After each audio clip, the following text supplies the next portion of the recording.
What's up, everybody? Welcome back to another Going Rounds podcast.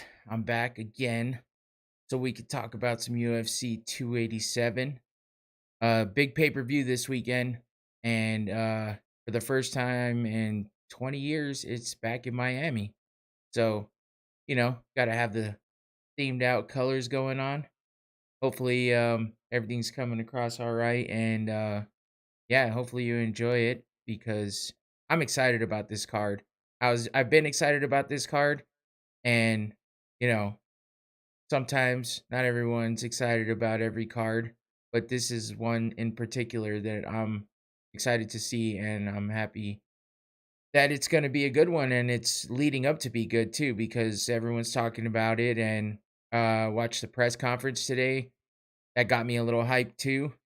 So hopefully it lives up to the hype because sometimes it doesn't. So that's always a chance you take when a card gets hyped up a lot. Everyone's talking about it, everyone's excited, and then next thing you know, it's a fucking dud, and we don't want that shit. So let's hope that that's not the case because Jorge Masvidal he's hyped as shit about this card and this fight. He's fighting on the card in his hometown, Miami, and he's got the crowd hyped up. According to Dana White, this is trending to be one of the biggest gates in a long time for any UFC. So he's already promising coming back to Miami pretty quickly. So what up, Trent in the chat? Join Trent in the chat if you guys are watching and ask me any questions. Talk to me. She said, gonna try to listen between games. Right on. That's because Trin is a gamer and she likes to stream on Twitch. So if you're into watching some gaming on Twitch, go check her out, Tenet Trin. You can find her there on Twitch, of course, and then she also has a YouTube channel, a TikTok, an Instagram, Twitter, all that good stuff. Find her everywhere on Tenet Trin, T-E, and how do you spell it? How do you spell it, Trin? I forgot. What a horrible dad I am, huh? Oh man, I just don't remember. But it's Tenet Trin, TenetTrin. That's what it is. Just got it. Sorry, got to get my brain going here. Got nothing but MMA on the brain, but yeah, go check out Trin. That's my daughter Trinity, and she's a gamer, and streams on Twitch. So go check it out. But yeah, hopefully everybody joins in and chats it up. I'm gonna be going through a bunch of stuff. There was no UFC last week, so this week we're gonna go over. Yeah, there you go, Trin. She's spelling it out for me. So you check it out in the chat. That's her Twitch channel and all of her social media, Tenet Trin. But yeah, so we got some PFL to go over. Bellator was last week. Gamebred Boxing. Speaking of Jorge Masvidal, he's got a lot of shit going on lately, so he's staying busy, keeping his name out there, which is pretty dope. And he's got good promotions happening with boxing, and he does some bare knuckle MMA as well. So you can go check all that out. But we'll go over some of that Gamebred Boxing because that was a pretty exciting event, and there were some good fighters and some big names on it. So first off, got to get it going. All right. So, let's see what else we got going on. Oh, I can't forget this. Uh-oh. Find it. Let me find it. All right. I put stuff in places I don't even know where it is sometimes. But first things first, I'm gonna do a watch party podcast this weekend for UFC 287. And since Trent's already up in the chat, I will let everyone know that she's going to be joining us on the watch party as well. She'll probably be right here in studio with me, next to me, and she'll be chatting it up about the fights. She's excited about this card. Speaking of, there you go. So, on same channel, same time, 7 p.m., Arizona time, Mountain Standard Time. You can join in and check out the Watch Party podcast. If you're watching the fights, mute that TV and turn up the podcast. I don't care if you're not watching, but listen and hear our reactions to all the fights. We're gonna be talking about all the matchups and just reacting in real time and bullshitting, talking some shit, I'm sure. And it should be some fun stuff. And like I said, my daughter Trinity, Tenant Trin, will be joining us, as well as I believe past guest Clark will be jumping in and joining us as well in the watch party, and then possibly even some of the guys from the Rumble podcast. So yeah, it could be pretty exciting, and get us all together and acting a bunch of fools, probably having some drinks. What am I saying? Probably, definitely gonna be having some drinks. But yeah, check it out. Don't forget Saturday. I'll remind you again later. Check out all my social media. You'll see the promotion for it. And yeah, come watch the fights with us. We'll all be watching, so you can listen to us bullshit and have some fun. Check it out. And yeah, that'll be, like I said, 7 p.m. right here on this same YouTube channel, Going Rounds Podcast YouTube channel. And then, like I said, check out all my social media. It's all right down there. I got an Instagram, TikTok, Facebook, Twitter. Check it all out. Twitter's Going Rounds Pod if you're looking for it there. Speaking of Twitter, let me shoot that off. I have a button to tweet about the show starting, and I never do it right away. So gotta do this. Get your fucking shit together, my God. That's right, Connor. Gotta get your fucking shit together. He's talking to me in this case, though. But yeah, I think that's it for the news on that.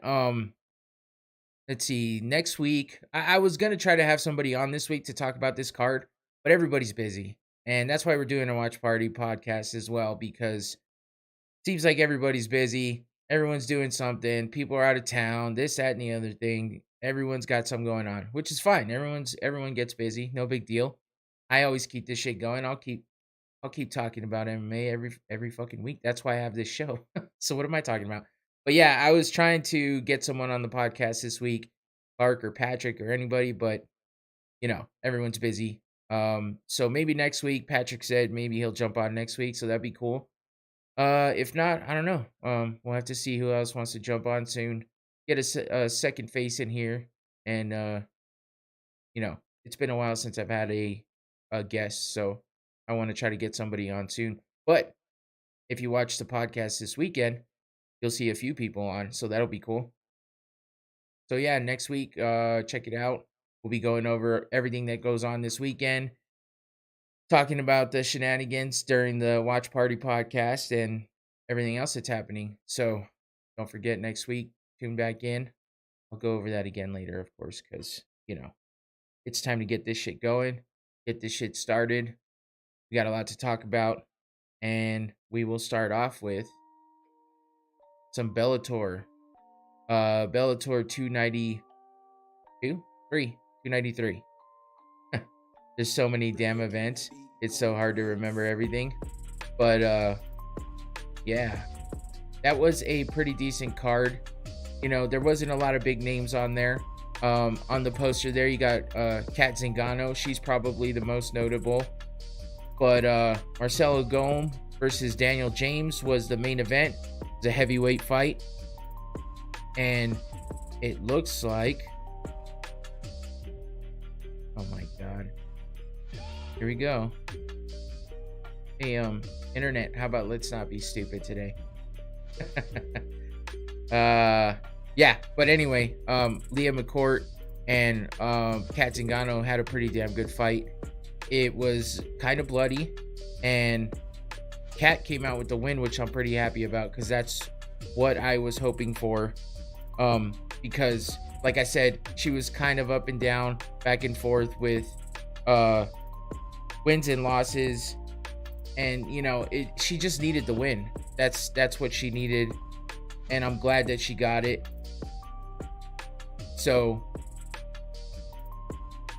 yeah, and it was kind of bloody. It was kind of a war, and everyone was excited with that fight. But it did go to decision. Man, what is with the pop-ups today? This is ridiculous. It was a decision, but like I said, it was an exciting fight. So everyone was happy about that. Kat Zingano with the win. And in that main event, this is what I was getting at. I just didn't want to get it wrong, so I wanted to make sure I looked it up because I got all kinds of other shit going on in my brain. But Daniel James got the win over Marcelo Gome. That one was a TKO in the 3rd round. So yeah. And then let's see what else. There was a couple of other fights I was looking at in the Adam Piccolotti submission rear naked choke over Mondale Nalo. So Piccolotti's one of the guys I know. One of the few people I know on this card because oh yeah, Randy Field against Ashley Cummins. Randy Field got the unanimous decision in the that was a 3-round catchweight fight. It said 120, but somebody must have missed weight. I don't remember the details on that one, but I know her as well. And then, man, that's oh yeah, that's what I was looking for. John Salter versus Aaron Jeffrey. That was another decision. There was a lot of decisions on this one. But yeah, Salter got the win. That was a middleweight bout. So yeah, overall, not too bad of a card. You know, I didn't get to watch all of it. I did see some of the Zingano fight. So that's the one I was really looking forward to. Happy she got that win. And hopefully she moves on and continues getting those dubs because she definitely needs them. And I would like to see her maybe, you know, she's 40 years old now, which, like I said before, that's up there in age when it comes to fighting. But especially, you know, with the women, it's a little different. But Holly Holm is like 42, I think. So, and she's still going strong. But Kat is talking about trying to get that Chris Cyborg fight. They've been trying to set that up forever. But I don't know. Oh, I'm sorry. I might be thinking of Kayla Harrison that was talking about that. I have too much stuff in my brain. But either way, hopefully Kat gets some big fights and keeps on the winning streak. So, yeah, that's about it for that one. Now we move to the big card that was happening this past weekend. Gamebred Boxing. So everyone was asking questions about this, right? Because you got Roy Jones Jr. versus Anthony Pettis. So everyone's like, is that Roy Jones, like the Roy Jones Jr.? I'm like, yeah, man. What the fuck? Who else is, what other Roy Jones Jr., right? I mean, but it's because he's been retired, you know? He's been retired for a while. He did have that fight with Tyson, but, you know, it was kind of whatever. One of those fights. But, I mean, he didn't look great. I hate to say it, but he didn't look great. But he is fighting a guy's like, what, almost 20 years younger than him, I think. So, you know, but it did go to decision and it went all the way. Anthony Pettis did say, you know, that Roy Jones was still fast as fuck and he hit hard. So he was like, I was definitely trying to stay away from those punches. He did a pretty good job of it, and we're going to get into that here in a bit. He had Vitor Belfort versus Jacare Souza, Jose Aldo versus Jeremy Stevens. So a whole bunch of ex-UFC fighters. So yeah, that's what kind of made this interesting. Joe Riggs, ex-UFC fighter as well, was on the card. Unfortunately, he lost. He got some kind of injury. I think he hurt his knee or something like that. But yeah, it said injury stoppage. So, and it was in the 3rd round. He was fighting Marcus Perez. So that kind of sucked. Nasty ankle injury, it says. I hadn't kept up with that one because I kind of forgot he was on the card. But oh yeah, so he just kind of rolled his ankle. I don't know. That was awkward. That was kind of weird. I'm just watching the replay right now. But yeah, he stepped back. And then I don't know, something weird happened to his ankle. It doesn't really show a good. Yeah, anyway. So unfortunately, he got that loss, but at least he didn't get like knocked out. Hopefully, he recovers quickly from that injury. Not exactly sure what happened, but we also had the Battle of the Wins. It was Andy Win versus B Win. B Win got the win. There you go. B Win got the win. I don't know, man. These are some, and it's weird. Nguyen. That's how you, and it's pronounced when. I know that for sure. So, anyway, unanimous decision. That fight was pretty good from what I heard. I didn't get to watch much of that one. Any of that one, because this was a pay-per-view. So I didn't really get to watch it, but I saw a lot of highlights from most of the fights. And we will get started on those right now, because we also had ex-UFC fighters Earl Gonzalez versus Gina Mazzani. Gina Danger. That's why her shirt there says Danger. It's pretty funny. But this was a pretty bloody fight, as you could tell. Gina's face is all bloodied up. There's blood all over her arms. Pearl has blood all over her gloves. And you would think, by the looks of this, that Gina got her ass whooped. But the thing is I think she had like 2 cuts that got opened up on her face. And she bled all over the damn place. But she did get the win. So, there's that. It was a majority decision for Gina Mazzani. But here's the thing. I was watching the fight. And watching the highlights. And from what I saw, it kind of looked like Pearl was getting the best of her for most of the rounds. So that was kind of weird. But I mean, I did kind of like check out most of the highlights and read up on what a lot of people were talking about the fight. And, you know, I guess Gina just had more volume, more significant punches. But it just looked like Pearl was faster, more crisp and clean punches. But, you know, Gina was landing those punches like this. I mean, this was kind of a good hook that she landed. But Pearl always had a punch in there, even if she got landed on.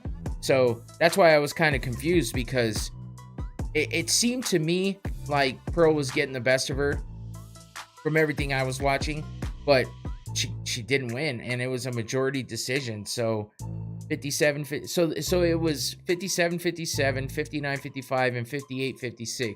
That's why it's called a majority decision, because 2 of the judges scored it for Gina, and then 1 judge scored it as a tie.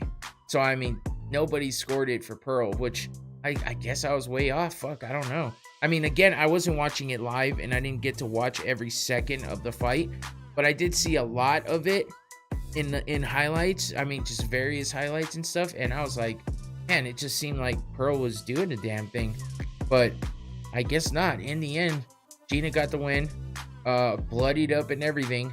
And, you know, she was pretty hyped about it too, because Earl Gonzalez has been kind of a force to be reckoned with in the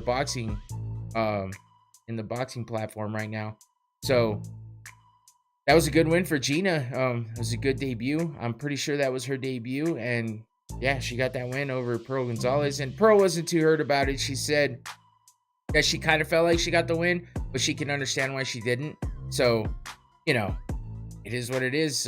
That's what happened. It was a good fight. It was entertaining. There was a lot of blood and just volume, a lot of volume punches. So, anyway, moving on to Jose Aldo versus Jeremy Stephens. As you can see here, good exchanges. Jeremy Stephens is known for having really, really heavy hands. And Aldo, as everyone knows, if you're a big UFC fan, I mean, Aldo's just quick, fast. He has enough power to drop you, but his thing is he's got a lot of accuracy, and he also is very has a good fight IQ. So he's always finding those angles and using his good footwork and his speed, and being accurate with his punches. So here he is landing another punch on Jeremy Stephens right in kind of in the temple. That's a pretty good picture. Look at Jeremy's face. Oh wow, I guess I didn't size this one up. That's cool. I don't know what happened there. That's gonna bug me. Let's see. Do we do it on the fly? I say we do. Bam. There we go. Quick fix. That's annoying and kind of embarrassing, but that's all right. It happens. I don't know what happened with that. I went through everything. It's all good. Anyway, I hate seeing when it's not like at least in some kind of order. That's a little weird, but at least I can fix it easily and quickly. So yeah, that's a good picture. Again, like I said, Jeremy Stevens and Jose Aldo getting that flush, nice punch on Jeremy. And then, in the end, Jose Aldo got that win. Good show of oh, I'm sorry, he didn't get the win. This was the one I was thinking of. They actually called it a draw.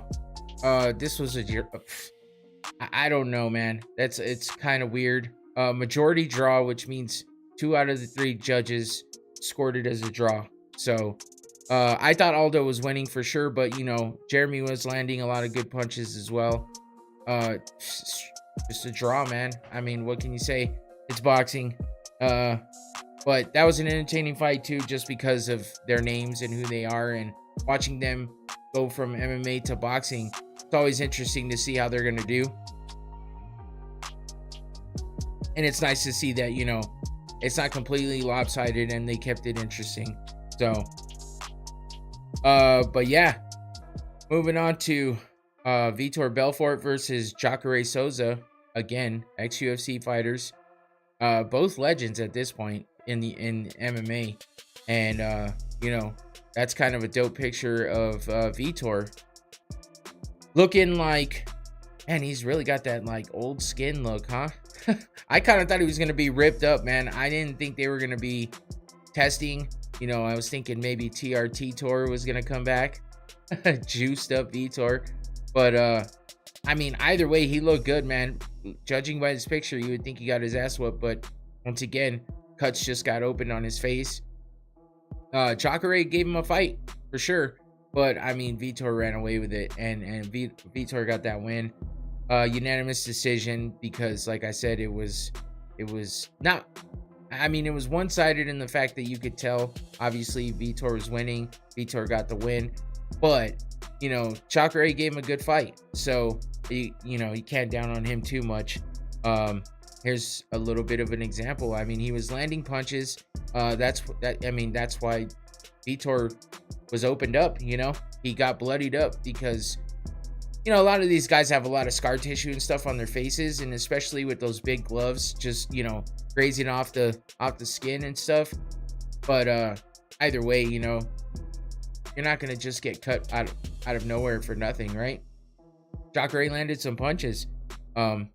Here's another good example. Nice tight uppercut as Vitor's coming in. But, he just couldn't do enough to get that win. Unanimous decision for Vitor. Vitor landed like he does with a lot of power, and he's been doing well in boxing. He did fight Evander Holyfield. Holyfield looked old, and it was kind of sad watching him fight. I hate saying that, but it was. I went over that last week during the preview. He just couldn't hang with Vitor. Professional boxing legend and all, but age is gonna catch up to you. So Vitor kept it going, fighting another boxer that isn't really, I would say, at his level at the moment.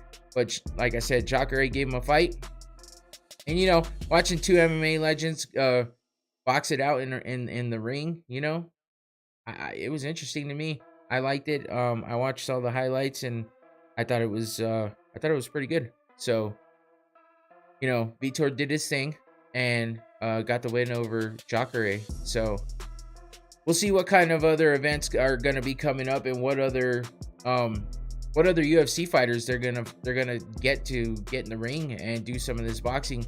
Gamebred Boxing was the event, and that's Jorge Masvidal. He's not gonna fuck around. He's over here trying to do something legit. Some of these fights, they're not. I wouldn't say they're not like the celebrity boxing type fights. You know what I mean? It's not even what Floyd Mayweather's been doing, which is fighting a bunch of cans or unknown people that are younger, and he's over there dancing around, acting a fool, taking ring cards from the ring card girls and shit, like doing dumb shit. And I get it, he's having fun and he's making money, but fight somebody that's worth. Everything's an exhibition too. So, you know, his undefeated record won't go away if he happens to get caught. But I don't know. And all these fights are happening overseas in like Japan, and it's just, what the fuck? I don't even know what the fuck he's doing. But anyway, these fights aren't like that. These are legit fights, professional fights going on their records as far as I know. So everything's pretty legit. Yo, what up, Frankie? Hey, good to see you, man. Or good to see you on here. Thanks for tuning in. I appreciate it. Watching my nonsense going on here. Let's see. We also had, so this was the big fight of the night, right? We had Roy Jones Jr. versus Anthony Pettis, and Anthony Pettis was looking thick. Like, what the fuck happened to 155 Anthony Pettis, man?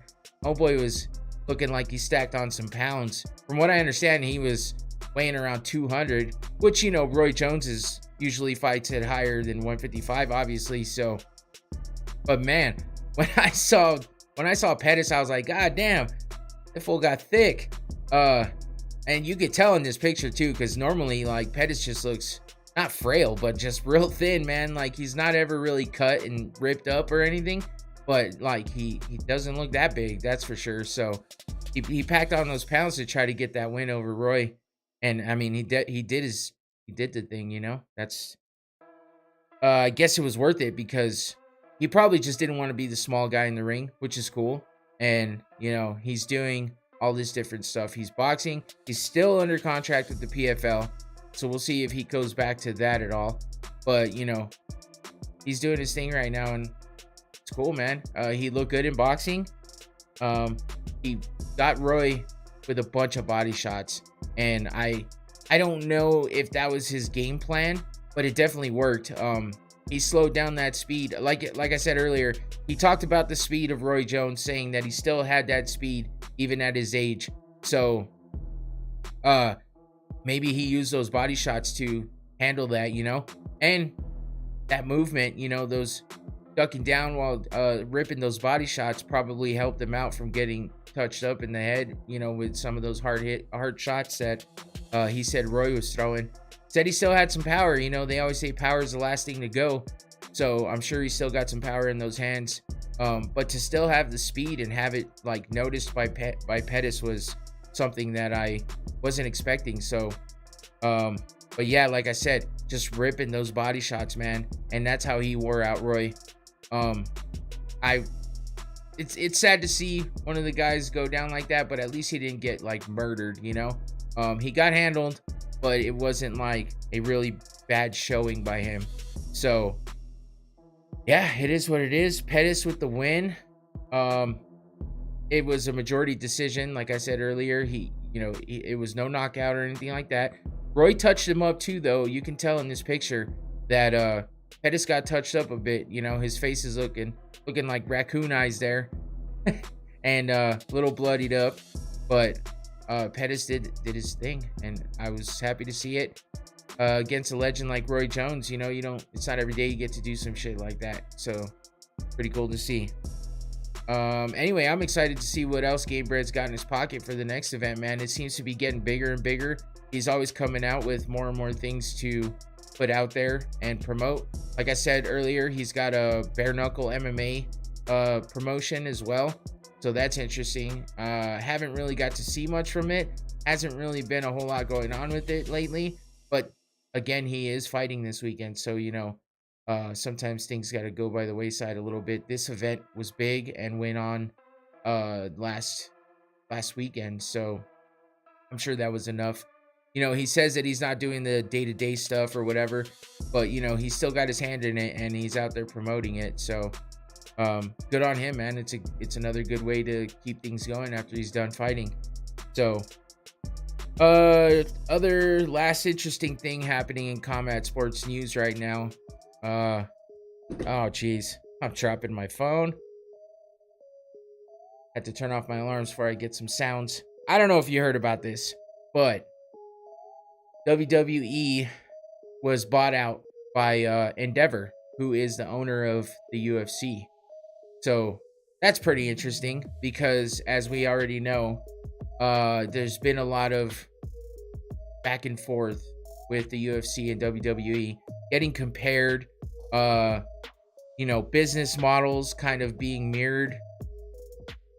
Dana White's like I guess you could say, like the Vince McMahon of the UFC. They're brash, they're kind of they say whatever, they say all kinds of crazy shit, both of them do, and they rule with an iron fist, kind of. So that's how it goes with both organizations. But as we all know, WWE scripted. It's a lot of people are still into it. I hear it talked about all over the place, including by a lot of popular MMA fighters. They are so into it. It's crazy. It's like a male soap opera. And back in the day, yeah, I watched it. Maybe when I was, even after I was like out of high school, I had a friend that watched it for a little bit, and I watched it with him. He got the pay-per-views and shit. I was like, whatever, hot girls, small clothes. You see it a lot. It's interesting. And then you get to see dudes like kind of throwing each other around. It reminded me of when I was a kid. That's why I watched it then. But man, there's like some of these guys in their upper 40s still watching this shit. It's crazy. But hey, you can't deny the business model of the WWE, man. They're popular. They have shit go viral all the time. They have big name stars that wind up making appearances, and they got Logan Paul, you got fucking KSI, Snoop Dogg. Snoop Dogg was hitting people in the ring this past WrestleMania, and I know all this because it's all over the place. Like I said, they're big on social media. They know what the fuck they're doing, and they're doing it well. So when it comes down to it, they can't really harp on them. It's working. It's working for them. They make a lot of fucking money. They're not worth as much as the UFC, which is interesting because how long have they been around? And they're only worth about 9. I say only. That's some bullshit. Not only, but in comparison, this is what I'm getting at. In comparison, they're worth 9.21 billion, I believe it said. And the UFC, who was bought out from Zuffa by, at the time, was WME Endeavor. And it's now just called Endeavor, right? But they were bought out at like 4 point some billion. Now they're already up to 12.9 billion as far as worth. I'm like, God damn, that's a big jump. And this, this purchase was made 6 years ago, something like that. I can't remember officially off the top of my head, but yeah, I mean, Endeavor bought out the UFC for 4 point some odd billion, and now they're worth 12. That's a pretty good jump. I mean, they're doing something right? And I know that they got a big boost during the pandemic, because during the pandemic, fucking everything was done. Nothing was happening. And the UFC was the first sports organization to come back out doing live events. They had the privilege of, having their own arena. They have the UFC Apex Center. So they have their own cage. They can house, all of the corners. They can make, space for everybody to be spread out, social distance, blah, blah, blah, blah, blah. All that bullshit that was happening, right? They were able to do all that during the pandemic. So they were able to put all of these shows back on. I think they were only down for like a month. And then they were back to it, doing the same shit that they did before, just without crowds, They weren't selling tickets, but they're still selling pay-per-views.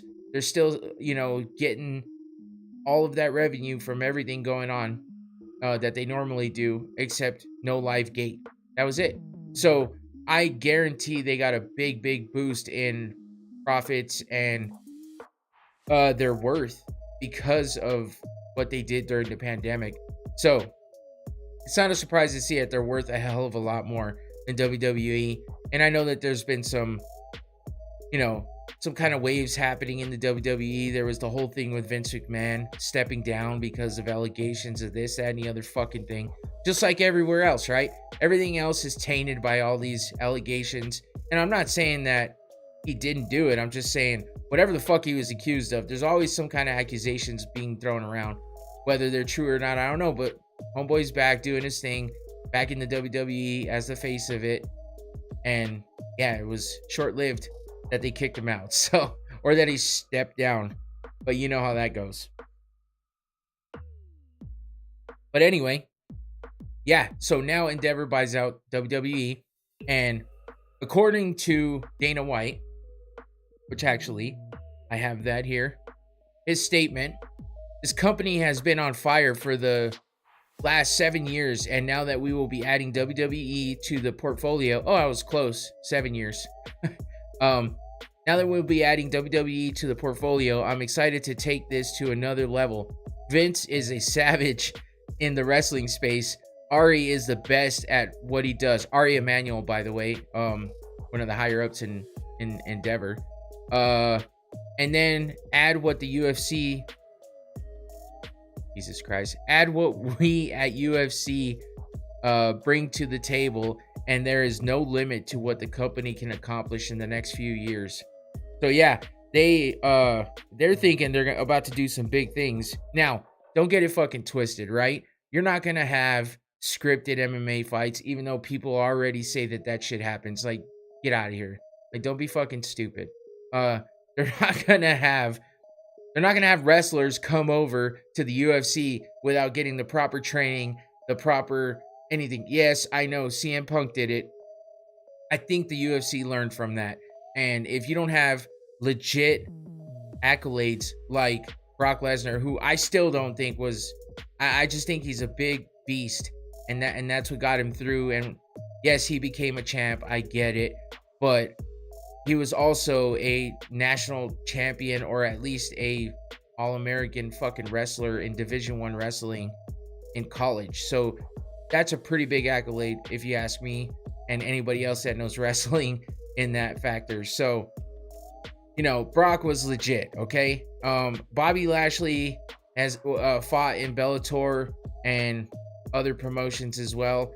Not that great of a fighter, but still, I believe he had wrestling experience as a base, like real wrestling, not this fucking fake shit. But you know what I mean. But that's it. I mean, CM Punk tried. That's all I can say is he tried.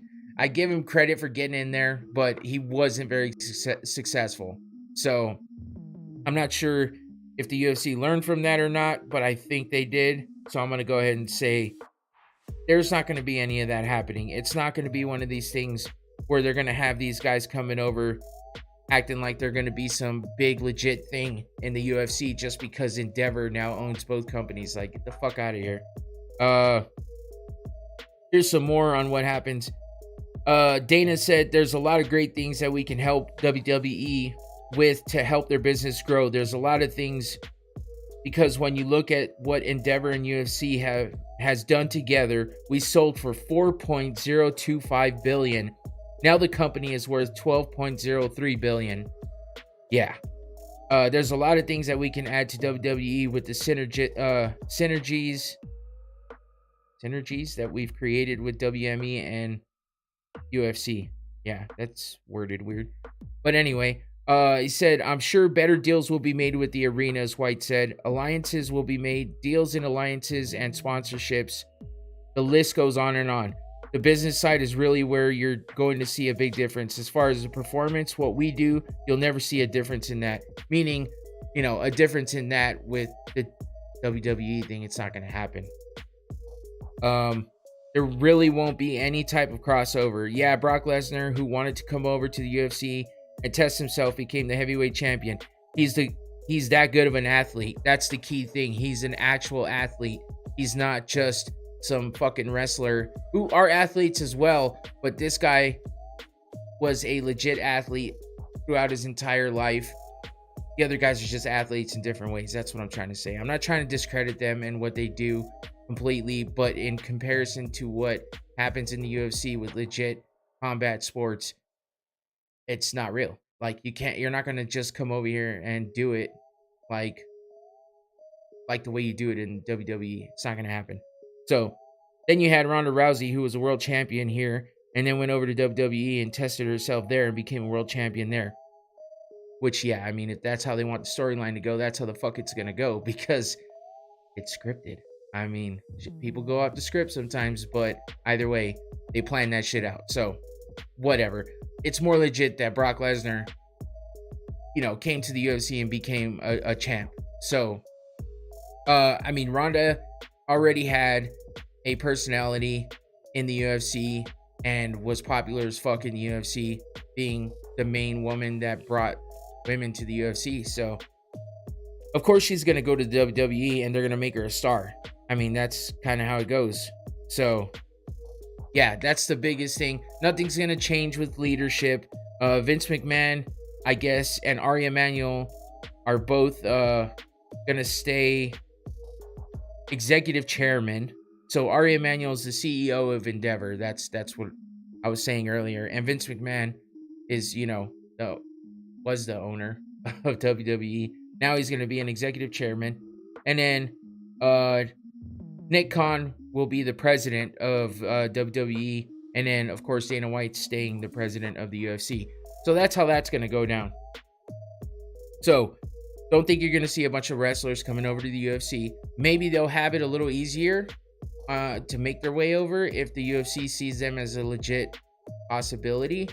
But yeah, you're not going to see a bunch of shit like people might be thinking and saying they're going to see. So yeah, interesting news, big news. But a lot of stuff's not going to change. It's more in the business aspect of things. Their parent company now owns both companies. That's really what it's about. And now they're going to be able to share ideas, and as long as the wrestling part doesn't bleed over into the UFC part very much, I don't give a fuck. But I know a lot of people are talking about, the bullshit of fixed fights and scripted fights and whatever. You dumb motherfuckers are out there talking about scripts for the NFL and the Super Bowl and shit. Fuck off. Get the fuck out of here with that shit. I get it. It's entertaining on TikTok, but fucking leave it there, because don't be believing that shit for real. Like, maybe government shit and stuff in real life like that. Yeah. Not scripted, but, there's some nefarious, shady shit going on with that. But don't do that shit. I don't think that's the way it is in UFC and other sports in that manner. Whatever. That's just my opinion. I don't know. I'm not gonna. I guess I can't really down on everybody. You believe what you believe. It's all good. So yeah, that's the news there. So let's move on. If I can make sure I get all my stuff together here. Let's move on to a little bit of a recap of PFL. PFL 1, the first week of the regular season of PFL happened last weekend. Couple big fights going on. They had to start it off big, and with that, their returning champ of last season, Brandon Loughnane, fought ex-UFC fighter Marlon Moraes. So that was a pretty interesting fight. We also had another ex-UFC fighter, Thiago Santos, versus oh man, what the fuck is his first name? Robert Wilkinson. I don't know why I always forget that dude's first name. But Robert Wilkinson. Let's see what else. Christoph Jocko, ex-UFC fighter as well, fought. And then Chris Wade, also an ex-UFC fighter, fought Bubba Jenkins. So not a bad card to start off the season. And I didn't watch I didn't watch all of it, honestly. I tried to catch some of it here and there. Had some stuff going on that night. Went back and watched highlights. I wanted to see these big fights that I knew about. What was going down with all that. Seemed like a pretty good first event for their season. And like I said before, they do the season format and they score points. There's more points for like finishing the first round, less points as you go down, finishing the second, finishing the third. Different points for knockouts and submissions, I think. I'm not sure. There might not be. But definitely if you go to decision, you get less points. Stuff like that. So definitely a different structure. And, UFC doesn't have seasons. So that's a bit different too. But here we go. So Brandon Loughnane versus Marlon Moraes. Let's check out these stats. So now, Marlon is 0-1 because he got that loss to the champ. So it was a TKO in round 2.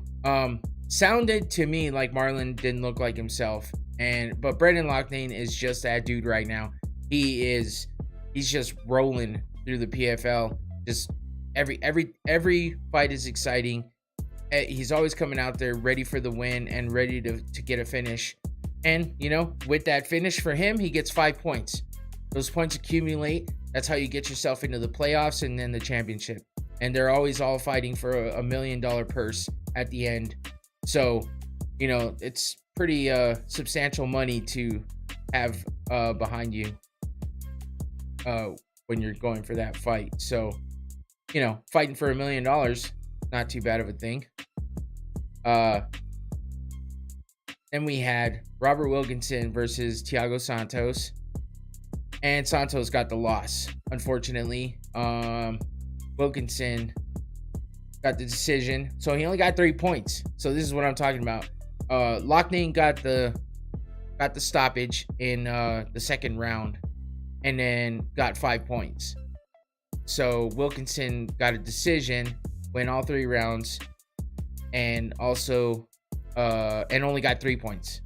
So this is something I was talking about last week too. I forgot about this with the other one, but they do the smart cage, and the smart cage is something where they have set up where they're able to see, stuff like this. Top strike speed 17.3 miles per hour. Thiago Santos was 19.9, so a little faster.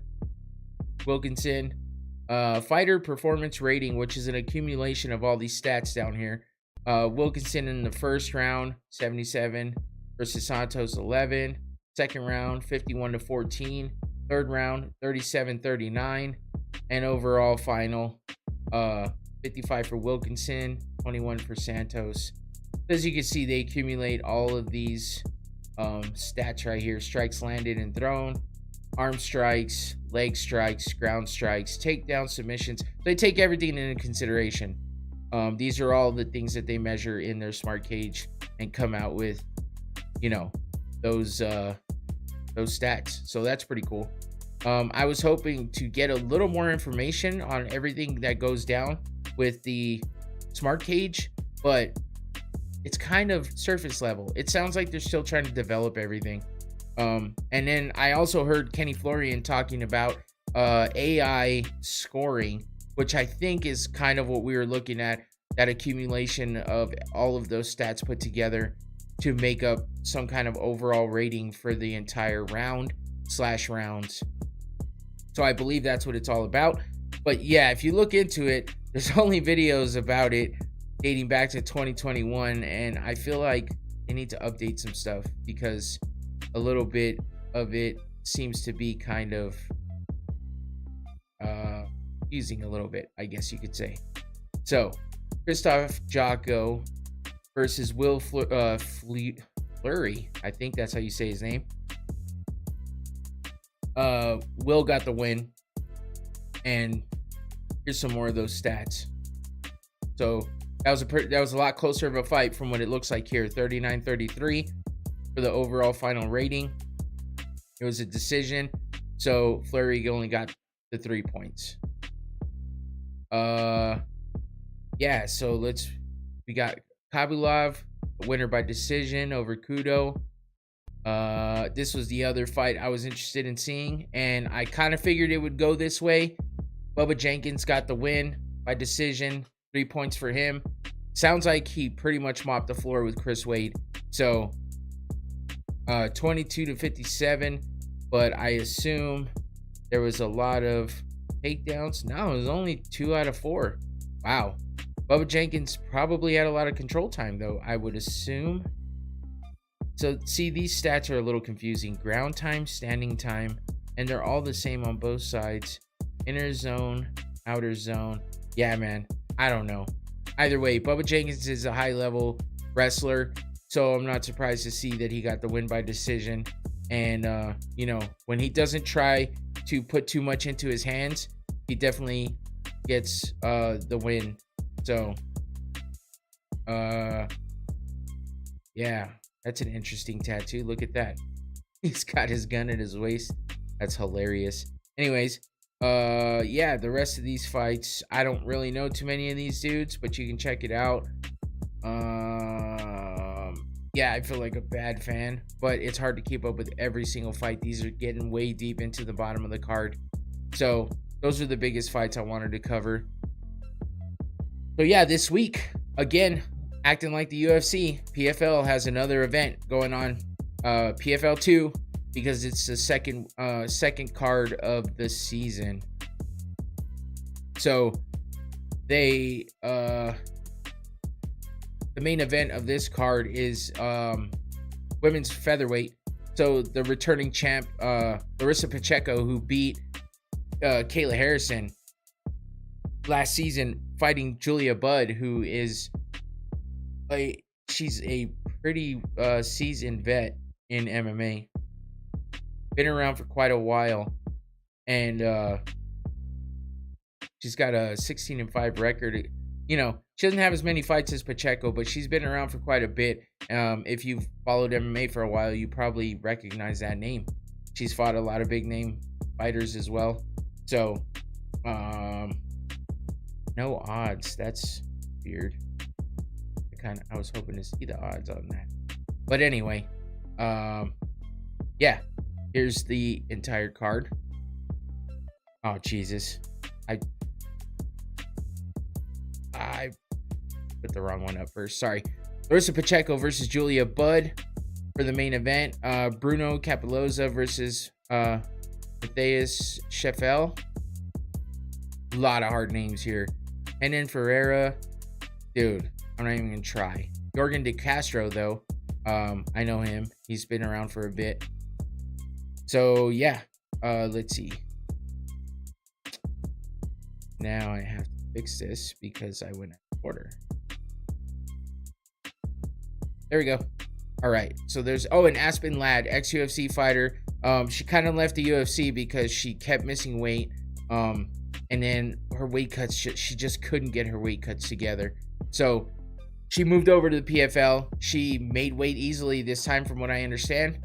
And she's fighting Elena Lesnick. Wow. Yeah, hard to say those names. Amber Leibrock as well, though. I know her as well. She all over Instagram. She trains with all the big names. Maurice Green versus Marcelo Nunez. Yeah. Oh, and then let's see. I thought there was someone else down here. Nope, I guess not. All right, yeah, so that's it for the PFL second week of the season. It gets a little more exciting down the road, you know. Right now, like I said, they're accumulating points, so it can get pretty interesting, because if they're really, really dead set on getting the bigger points, they're looking for the finish, and that's what makes it exciting.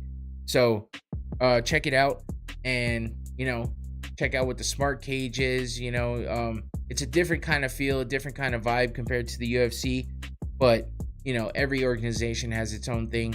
To me, I hate to say it, to me it feels a little generic, because like their shorts are like one color, a basic base color. You got the same kind of color scheme for everything. But you know, they have stuff like the smart cage. They got Kenny Florian as an announcer or a commentator. Yeah, I mean, there's some interesting stuff here. They're all fighting for $1 million purse if they get to the championship and win. That's pretty dope. Sounds like they pay pretty decently. I wouldn't say really well, but I would say decent. They try to be fair, from what I understand. And you know, there's gonna be some exciting stuff coming up, because remember, Jake Paul signed with the PFL. So yeah, that's another interesting aspect of the PFL. And they're saying that he's gonna have an MMA fight at some point this year. So but they're doing the super pay-per-view type whatever deal that is. If you remember that announcement I went over with Jake Paul saying he signed with them. So Anthony Pettis is not in the tournament this season, but he says he'll be fighting on a pay-per-view at some point. Same with Kayla Harrison, who only has 2 fights left on her contract. Sounds like she, like I was saying earlier, and I mistook her for Kat Zingano, but it sounds like she's looking for that Chris Cyborg fight at some point in time. So we'll see. Chris Cyborg is kind of out in the open right now, not knowing where she is, who she's signed with, where she's going. I'm not sure. But that would be an interesting fight. And at some point in time, it'd be interesting to see Kayla Harrison fight Amanda Nunes, but I don't know if that'll ever happen. Either way, looking forward to see what these pay-per-view events are going to be about. See what Jake Paul's, I don't know, what his presence is going to be like, and if he's actually going to fight MMA. We'll see what happens. Either way, should be interesting. Check it out. Moving on to the main attraction here, UFC 287 in Miami. First time in 20 years. Gamebred Masvidal, hometown, fighting another Florida guy, George Masvidal. Gilbert Burns is what I was trying to say. I don't know what the fuck is wrong with me right now. Gilbert Burns. In the main event for the middleweight championship, Isreal Adesanya versus Alex Pererira. Yeah, gotta say his name right. Apparently, there's no H sounding in his name. It's an R. So, Pererira. There you go. Anyway, this is a rematch, and it's a immediate rematch for Adesanya because he lost the belt back in December to Pererira, and this is their fourth overall fight because they fought each other twice in kickboxing as well, and unfortunately, Isreal lost both those fights. One of which he got knocked out pretty badly, like knocked out cold, and he was winning that fight and then just made a mistake, got knocked out. The first fight, from what I understand, was a decision.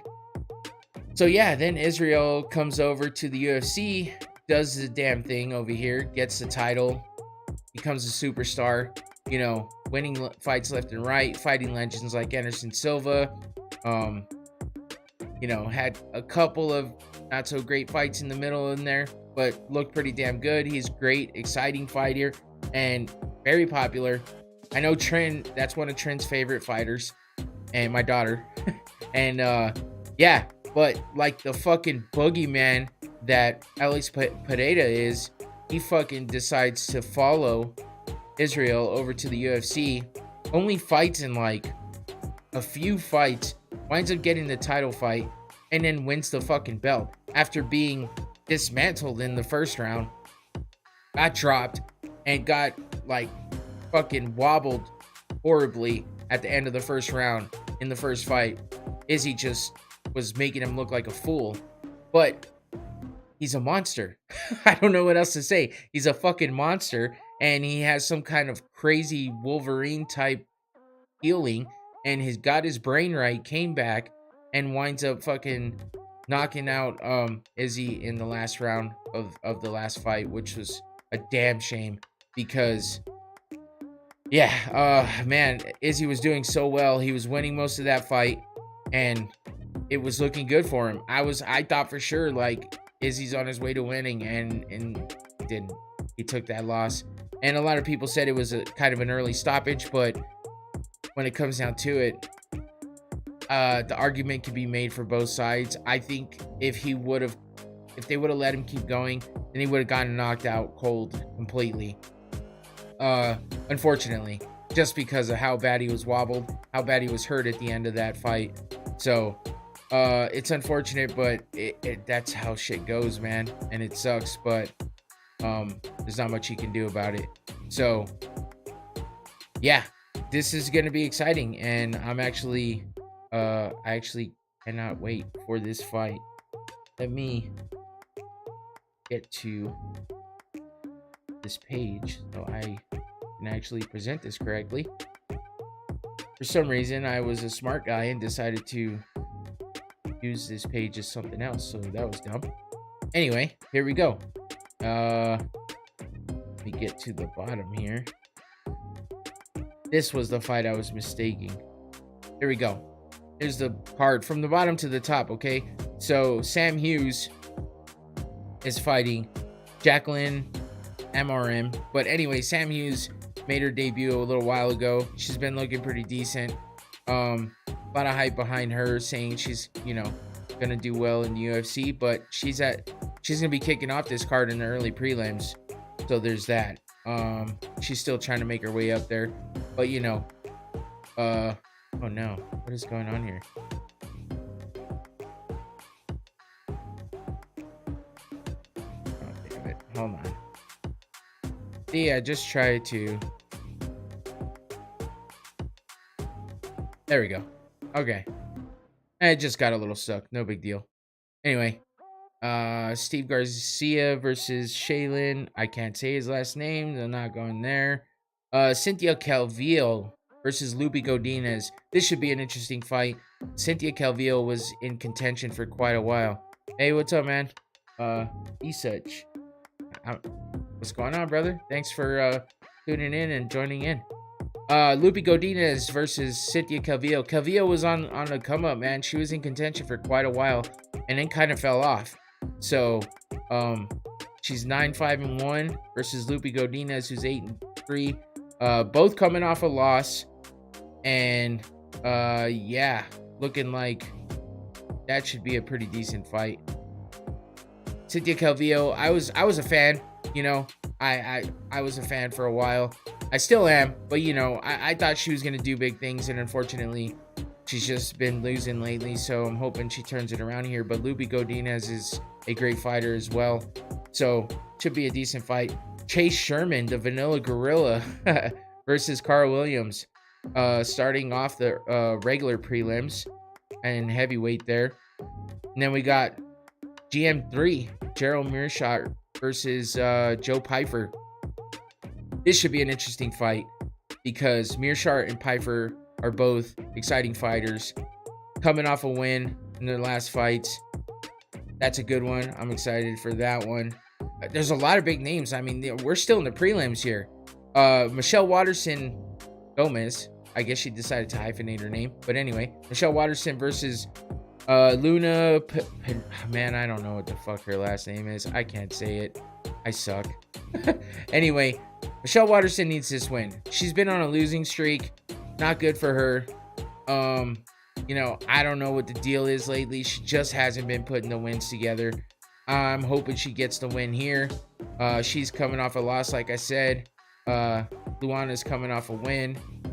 Hopefully, this is a good fight for Michelle to, you know, get back on that winning streak and be that fighter that she once was, because she was exciting. She's always been kind of up and down, but she definitely had a lot of potential, and I thought she was going to do big things and get up there and fight for that title quite a bit and even win it at some point, but she has yet to do that. So, and then the main event for the prelims, the main bout for the prelims at middleweight, Chris Curtis versus Kelvin Gastelum, another person that really needs a win. Gastelum has been on quite the losing streak. I believe he's 0-2. He's on a 2-fight losing streak, basically. His last fight, I'm hoping he's healthy this time too, because his last fight he had that nasty staph infection on his face and some kind of issue with the tooth. I don't know, man, but it looked bad. It looked real bad. So I'm hoping he's a lot more healthy this time and doesn't have any weight issues, because he's had that problem in the past. But he's fighting a pretty tough opponent in Chris Curtis, and Chris Curtis was pretty vocal about the fact that he was on the prelims.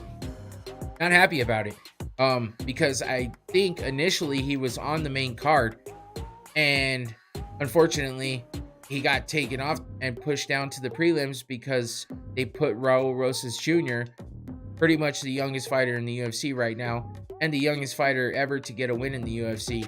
So we'll be covering him in a minute. But yeah, Chris Wade had a lot to say, you know, about that. Wasn't happy. And Raul Rosas just said, hey, maybe you should sit back and take some notes instead of complaining. Which, like, goddamn, youngin, you need to chill out a bit there. But he's been talking a big game, backing it up so far. You know, he did his thing in the Contender Series and came out in his debut fight for the UFC at 18 years old and fucking got the win in impressive fashion. So, you know, Chris Curtis is a older guy, but he's a vet and he's a great fighter, and I understand why he's pissed off. But you do get, you know, good coverage down there in the prelims, especially in that main main slot. A lot of eyes, man. You're fighting on free TV, basically. You know, it's not the pay-per-view where some people aren't able to pay and see it. So it's a lot of exposure. Take advantage. And you're fighting a big name, Kelvin Gastelum. It's not like you're fighting a scrub in the prelims. You know, yeah, he's been on a losing streak, but, you know, take advantage. Do something big, you know, get yourself out there, get back up into that main card slot. So, yeah, there's your prelims. So now we'll move on to the main card. As I was saying before, Raul Rosas Jr. versus Christian Rodriguez. Now, Christian Rodriguez is, you know, doesn't have the big name as Raul Rosas Jr. right now, but, you know, it's a good level fight for Rosas at the moment. Especially because, you know, it's only his second fight in the UFC, but, what was I gonna say? I'm sorry. I just completely lost my train of thought. Rosas is overall undefeated though. So that's one of the biggest things about him. 7-0 in his professional MMA career. And then Christian Rodriguez is 8-1. So, you know, they're at the same level. They're both coming off a win. And this is going to be a bantamweight bout. So 135 should be good. I'm excited. I hope they started off with a bang. Raul Rosas Jr. is out there to, you know, make a statement with every fight, because he does get a lot of criticism for being the youngest fighter in the UFC. I mean, he was fighting in the Contender Series at 17. So that's pretty insane. And then his first fight, he just turns 18 and he has his first fight in the UFC. I mean, that's a lot of pressure, and I hope he doesn't fold under that pressure, because he is talking a big game. But at the same time, he seems humble too. I don't know if he could be both at the same time, but, you know, he's not like too brash and crazy. Like, he's not like Connor Colby or anybody like that, but he's talking that shit. So I hope he backs it up, because he's just going to keep getting better and better competition as he rolls along.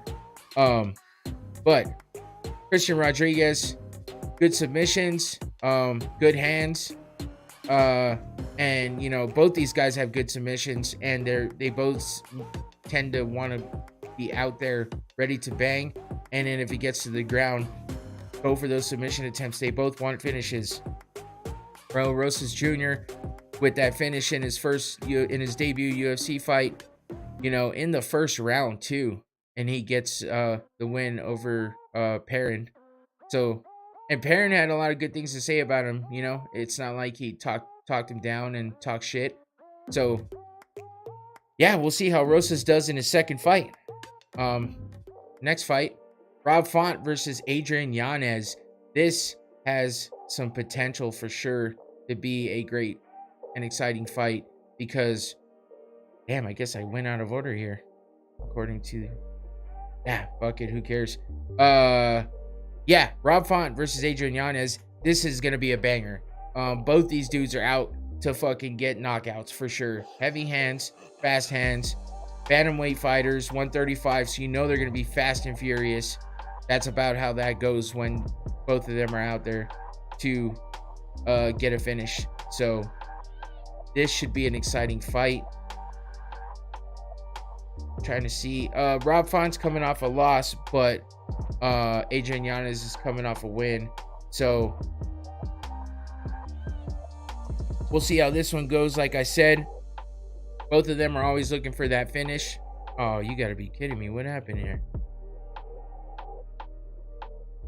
Hold on.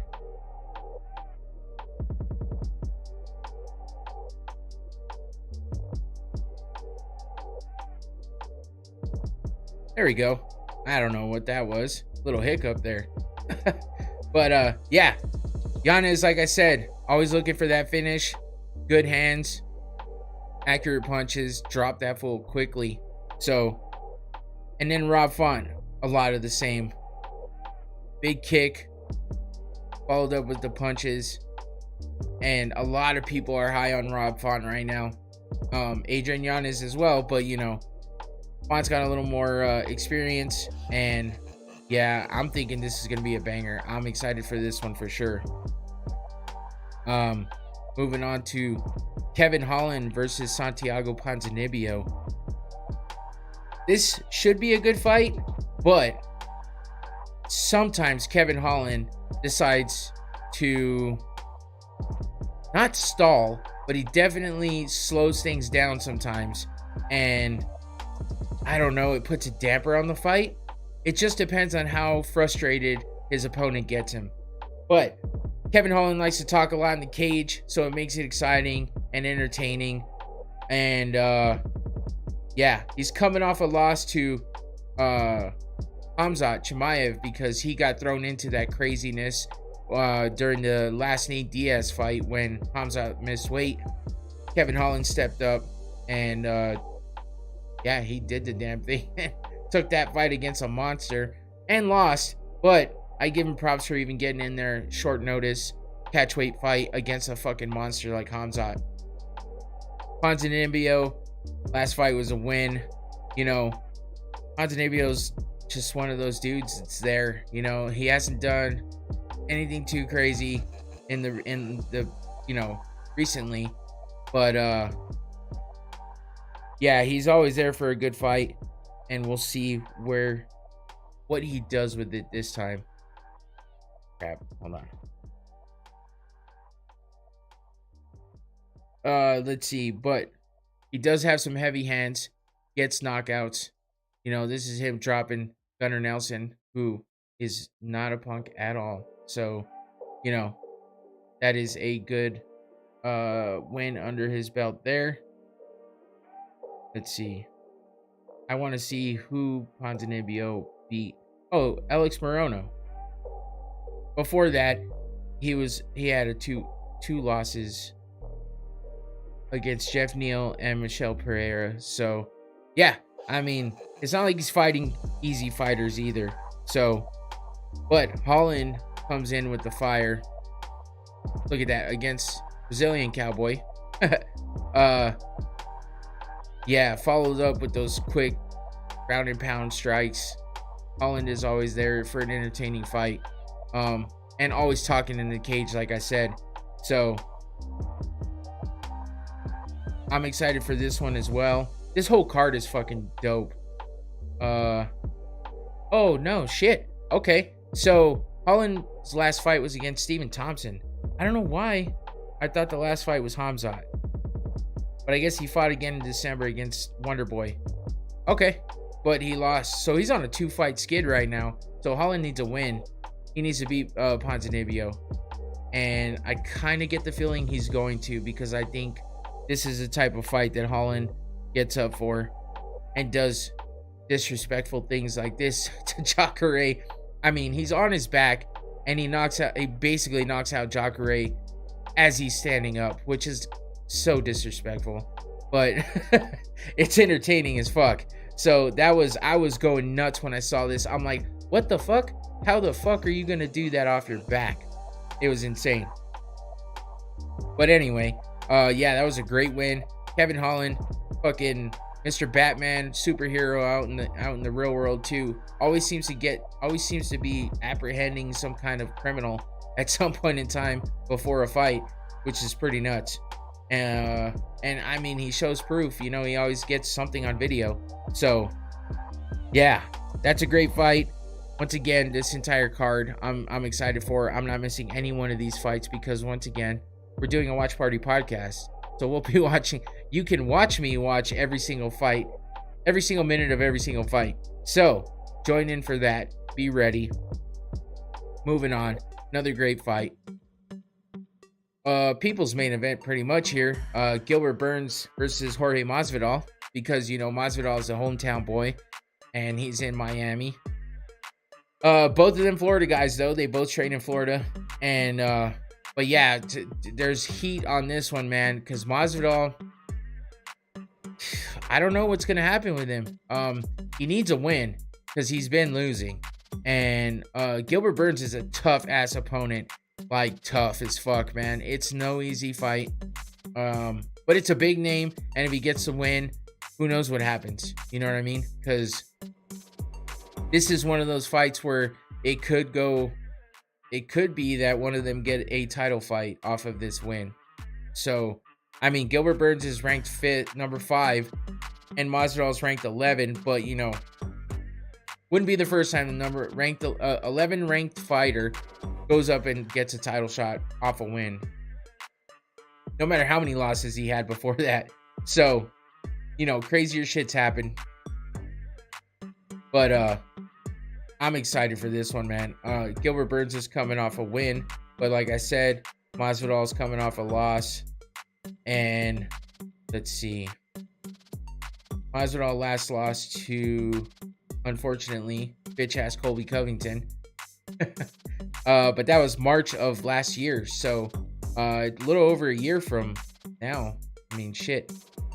A little over a year ago, I should say.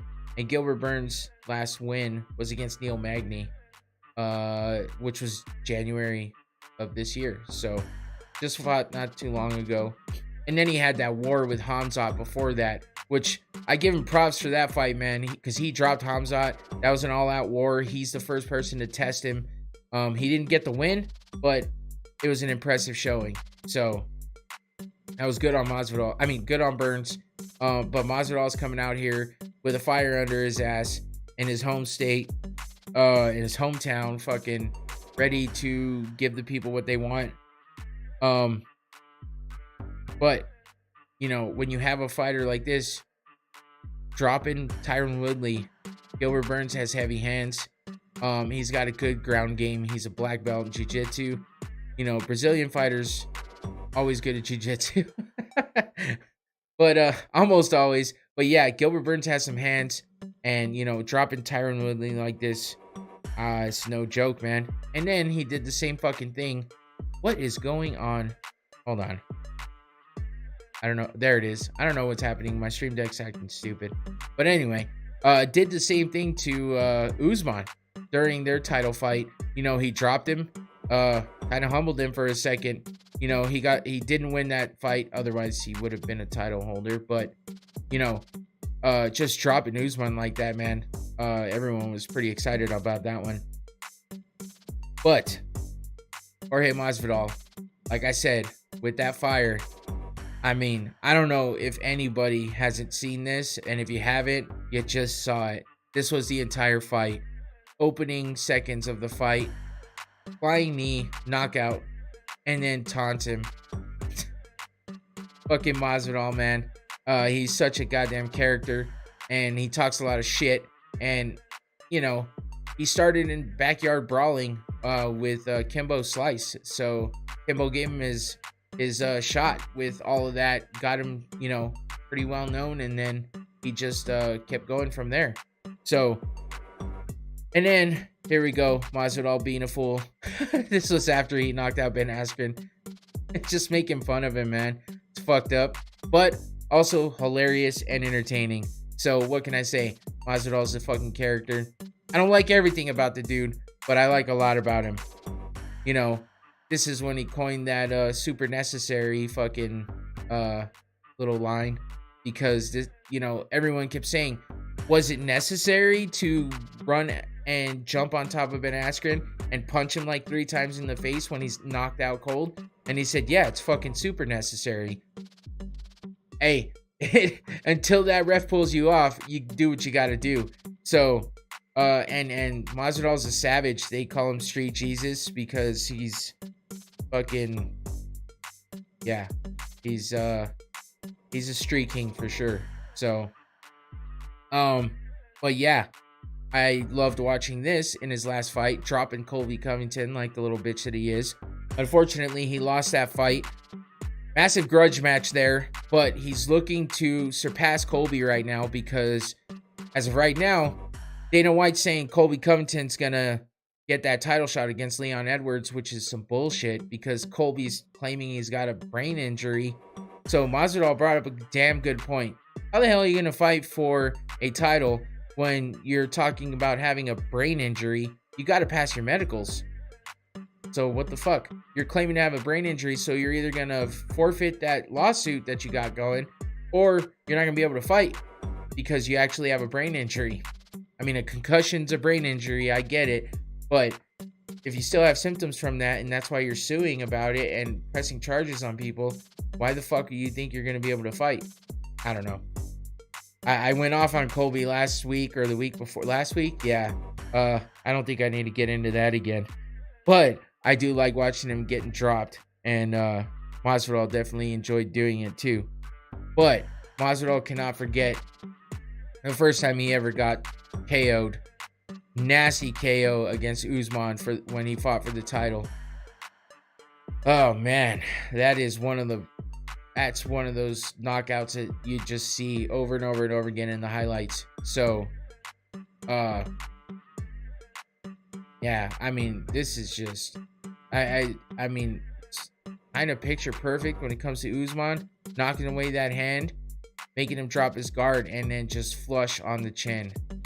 So Masvidal hasn't really been the same since this, and you know, that I'm not sure if that's always in his head, but that was the first time he ever got knocked out like that. So we'll see if how much he puts out there against Burns, but he's definitely looking for a win.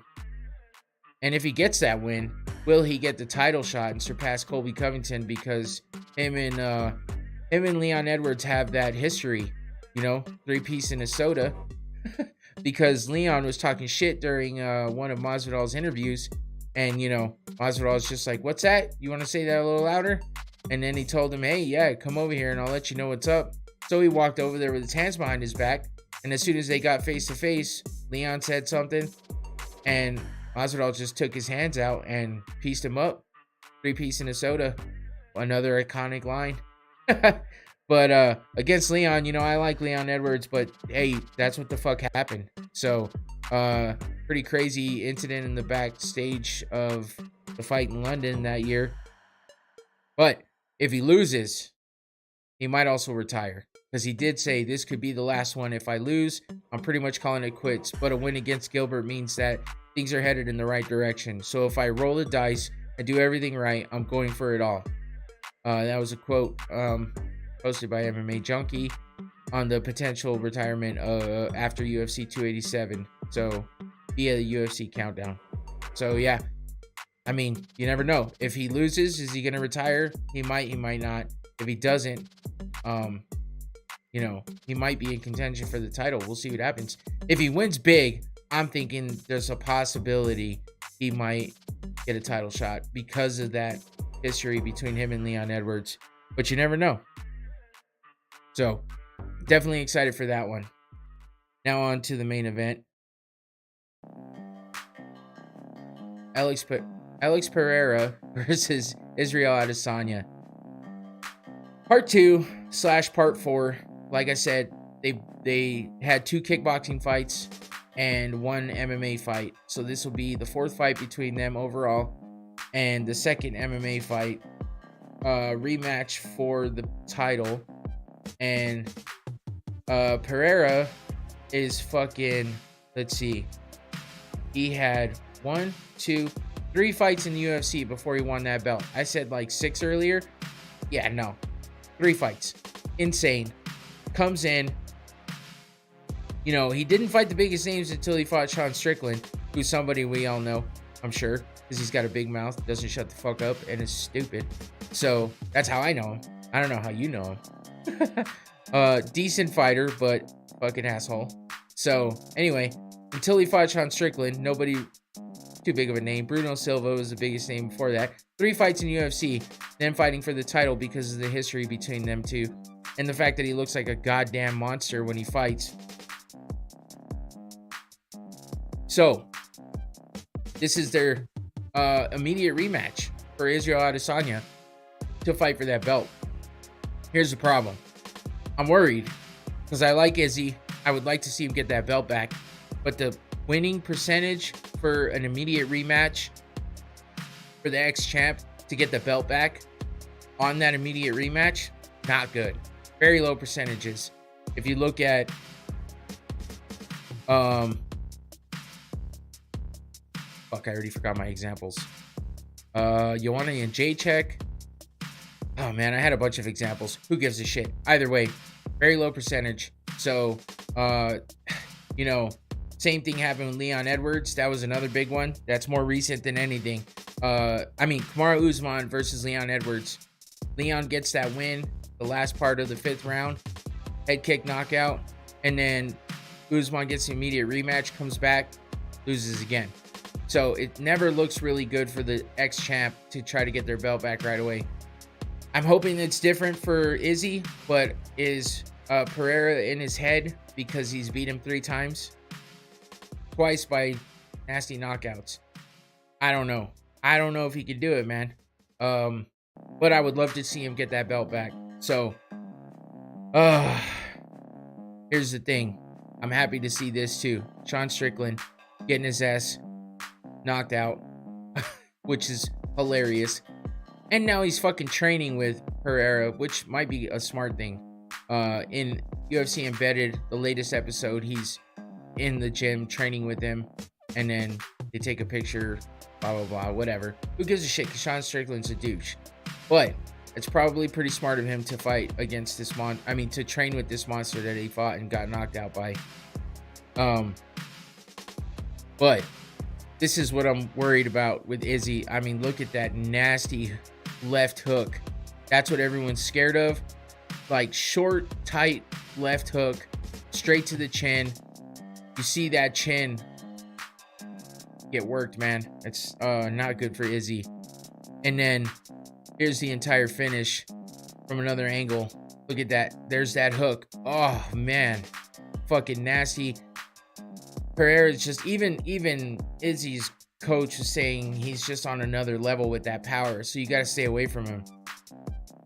I think Izzy needs to, stay on his feet, get those leg kicks in, work them, good foot movement, or good footwork and good movement, and keep those angles, stay busy on the outside, get in a smart way, and hopefully maybe even use some wrestling.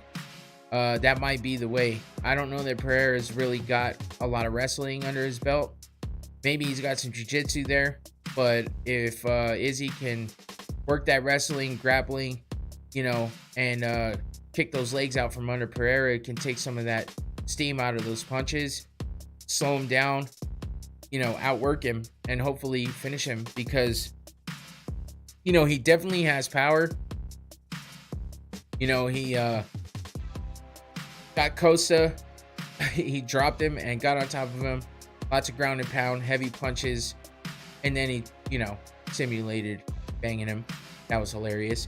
But he does need to get back to his funny ways and his, all the antics he did before. Nah, man, I'm not gonna stream the fights. I can't show them because they'll shut down my channel. But I'm gonna be watching them, so,